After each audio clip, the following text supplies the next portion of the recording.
Hello, my dear students. I am going to teach you class 12th poem first, My Mother at 66. The poet Kamala Das also wrote by her pen name Madhavi कुट्टी. Poet, इसकी जो poet है कमला दास, उन्हें nick name Madhavi कुट्टी के नाम से भी जाना जाता है. She was born in Kerala. उनका जन्म केरला में हुआ था. And is one of India's first poet. और ये सबसे पहली भारतीय कवि हैं. हर subject matter is basically related to her personality, beautiful, sensitive, bold and tormented. उनके जो कविताओं के जो टॉपिक हैं वो पर्सनालिटी पर, उनकी पर्सनालिटी पर, ब्यूटीफुल, उनकी सेंसिटिविटी और बोल्डनेस पर आधारित होते हैं. External factors do not reflect her writing. बाह्य फैक्टर उनकी राइटिंग में रिफ्लेक्ट नहीं होते. हर राइटिंग ब्रिंग आउट हर ट्रू इनर फीलिंग. उनकी जो लेखनी है, उनकी जो लेख हैं वो आंतरिक भावनाओं को शो करती हैं, रियल मीनिंग को शो करती हैं. हर फेवरेट पोएम इज कंपोजिशन. उनकी जो फेवरेट पोएम है कंपोजिशन इन द पोएम, जिसमें उनका जो फेवरेट कंपोजिशन है क्या है, कंपोजिशन के नाम से उनकी पोएम आती है. In the poem, the poem I am going to explain you my mother at 66. She talks about her mother. इसमें वो अपनी माँ के बारे में बताती हैं. This poem is based on mother daughter relation. ये माँ और बेटी के संबंधों पर आधारित है. And the poet shares her feeling for her mother. और यहाँ पर जो पोएट है वो अपनी माँ के प्रति अपने भावनाओं को शेयर करती है, व्यक्त करती है. This is a touching poem written by Indian poet Kamala Das. ये काफ़ी मर्मस्पर्शी पोएम है जो कमला दास द्वारा लिखी गई है. Who wrote under the pen name Madhavi Kutty. इनका जो भी पोएम में नाम आता है वो माधवी कुट्टी के नाम से आता है, लेकिन इनका रियल नेम कमला दास है. In this poem she describe her feeling of love and attachment toward her ageing mother. इसमें वो अपने बूढ़ी माँ के प्रति प्रेम और लगाव को व्यक्त करती हैं. Once the poet went to visit her mother. एक बार जब कवित्री अपने माँ से मिलने जाती हैं, शी वॉज ऑन हर वे. और जब वो वहाँ से वापस हो रही हैं बैक टू द एयरपोर्ट, मिलने के बाद एयरपोर्ट आ रही होती हैं, टू रिटर्न टू कोचीन. कहाँ के लिए? केरल से कोचीन के लिए. She looked at her mother. वो अपनी माँ को देखती हैं. Who was seated beside her in the car. जो उनके साथ पीछे कार पर बैठी हुई थी. Her mother had dozed off to sleep. उनकी आंखें मुंदी हुई थी नींद से और वो सो रही थी. And her ageing face was smoking colour like S. और उनका चेहरा जो है जैसे ऐस होता है राख, मतलब चेहरे में कोई चमक नहीं थी. Her mouth was open. उनका मुंह खुला हुआ था. She resembled a dead body. और ऐसा लग रहा था जैसे मानो कोई वो डेड बॉडी हो. The poet realised. कवित्री ने ये बात एहसास किया that her mother was old, कि उनकी माँ बूढ़ी हो चुकी हैं. She felt pain and sympathy for her. जिसके कारण उनके मन में उनके प्रति दया और एक दया दर्द का भाव है. Her mother needed love. उनके माँ को प्यार की आवश्यकता है.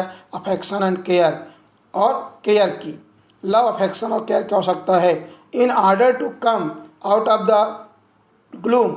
वो इस पल से बाहर आने के लिए shifted her glance at look out the car's window. और वो बाहर की ओर खिड़की से कार के देखने लगती हैं. देयर सी सा. वहाँ वो देखती है यंग ट्रीज पासेस. अपन जब गाड़ी में बैठे होते हैं तो ऐसा लगता है कि अगल बगल की जो चीज़ें हैं हमसे पीछे भगती जा रही हैं. जब वो गाड़ी में जा रहे तो ट्रेन जैसे कि गाड़ी की स्पीड तेज होती है वैसे वैसे पेड़ भी उनके आगे भगते हुए दिखाई देते हैं. Little children were running out of their houses. जो छोटे छोटे बच्चे हैं वो अपने घरों से बाहर निकल करके प्ले ग्राउंड में खेल रहे हैं. These things were contrary to the aging face of her mother. क्योंकि माँ का चेहरा काफ़ी दुखी है और बच्चे यहाँ खुशनुमा हैं. तो एक हैप्पी एक सैड, दोनों कंट्राडिक्ट है. क्योंकि बच्चे जो हैं फुल ऑफ एनर्जी हैं और जो मदर है वो लॉस ऑफ एनर्जी हैं। दे सिम्बोलाइज्ड एनर्जी, लाइफ एंड हैप्पीनेस, क्योंकि जो बच्चे हैं वो ऊर्जा, जीवन और प्रसन्नता का प्रतीक है। As they reached the airport, जैसे वो एयरपोर्ट पहुंचती हैं, the poet was about to leave for the aeroplane, और जैसे ही वो उतर करके एरोप्लेन में जाने लगती हैं, she glanced at her mother one more time, वो एक बार और अपनी माँ को देखती हैं। Her mother appeared weak and just pale like the moon in the winter season, वो एकदम काफ़ी कमज़ोर और दुखी सी हैं, और ऐसा लगता है जैसे विंटर में मून, जब ठंड का समय होता है, जब कोहरा ज़्यादा होता है तो चंद्रमा बहुत कम दिखाई देता है, या चंद्रमा के ऊपर एक सफ़ेद सी चादर मतलब डल दिखाई देता है, तो वैसे ही दादी माँ का भी चेहरा एकदम डल है। Seems to have lost all his strength, ऐसा लग रहा है जैसे कि चंद्रमा जब सामान्य समय में चंद्रमा की रोशनी पर्याप्त होती है, लेकिन जब कोहरा और धुंध होता है तो उसकी रोशनी दब जाती है। वैसे ही आज माँ जो पहले ऊर्जावान थी अब उतनी ऊर्जावान नहीं है।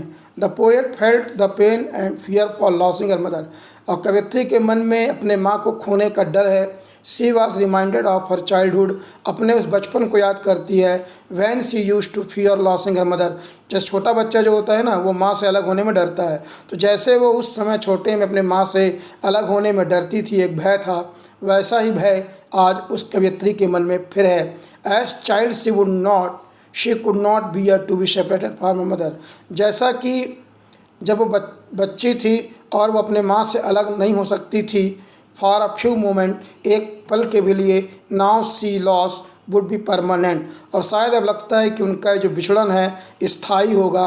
As her mother was about to die, उसे लगता है कि उनकी माँ की मृत्यु हो जाएगी।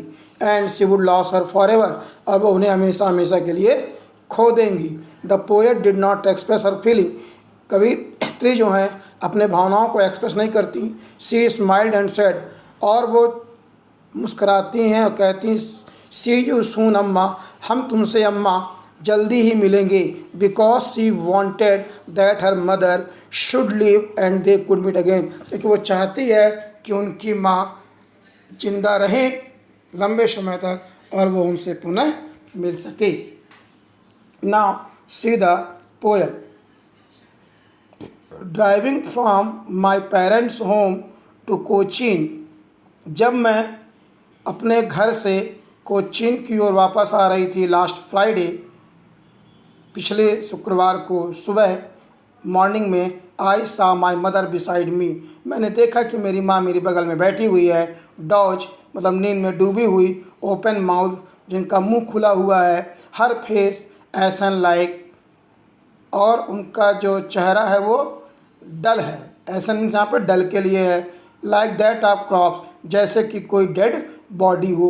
एंड रियलाइज्ड विथ पेन, और यह सब देख करके मुझे दुख होता है। दैट शी थॉट अवे, कि कहीं अब वो हमसे दूर न चली जाएं। एंड लुक्ड, और मैं उन्हें देखती हूँ, बट शून, लेकिन जल्दी ही, पुट दैट थॉट अवे, मैं अपने विचारों को वहाँ से डाइवर्ट करती हूँ। And looked out at young tree sprinting means किसी चीज़ का तेज गति से भागना, तो मैं बाहर की ओर जो यंग पेड़ हैं उनको तेज़ गति से भागते हुए, क्यों कि हम गाड़ी में बैठे होते हैं, गाड़ी आगे जाती है, जितनी स्पीड से गाड़ी आगे जाती लगता है पेड़ पीछे जा रहे हैं। द मैरी चिल्ड्रन स्पिलिंग, और जो प्रसन्नचित्त बच्चे हैं वो प्लेग्राउंड में, spilling means playing outside, playground में, आउट ऑफ देयर होम, अपने घर से बाहर खुले में खेल रहे हैं। But after airport's security check, और जैसे हम वहाँ पहुँचे और हमें एयरपोर्ट सिक्योरिटी ने हमें चेक किया, स्टैंडिंग अ फ्यू यार्ड, और हम कुछ दूरी पर ही खड़े थे। I looked again at her wan pale, फिर मैंने उन्हें अपनी माँ को दोबारा देखा, जिनका चेहरा कलरलेस था, दुखी था। As the latter winter moon, latter winter moon मतलब एक तो चंद्रमा विंटर में दिखाई नहीं देता कोहरे के कारण, और दिखता भी है तो उसकी रोशनी मतलब कम रहती है, वो उतना ऊर्जावान एनर्जेटिक नहीं रहता। एंड फेल्ट दैट, और मैंने महसूस किया कि old familiar ache my childhood fear, और मेरे मन में वही दर्द, फैमिलियर शेम एज मीन्स दर्द हुआ, माई चाइल्डहुड फियर, जो बचपन में मेरे मन में डर था माँ से अलग होने का, बट मैंने उस डर को छिपाया, ऑल आई सैड, और मैंने कहा सी यू सून अम्मा, मैं तुमसे दोबारा मिलूँगी, and I did was smile, और मैं मुस्कराती रही, एंड स्माइल। 3 स्माइल यहाँ पर आए हैं, तो तीनों का अलग अलग अर्थ है। एक तो वो माँ से दुखी, मतलब माँ से बिछुड़ रही है, दुखी है, वो अपने उस दुख को छिपाने के लिए स्माइल करती है। दूसरा, वो उम्मीद करती है कि उसकी माँ लाइव रहेगी। और तीसरी स्माइल में अपना कॉन्फिडेंस दिखाती है कि मैं अपने माँ से पुनः आने पर मिलूँगी। In this way I tried to my best to explain the whole poem with their summary. The question answer will be sent in next video.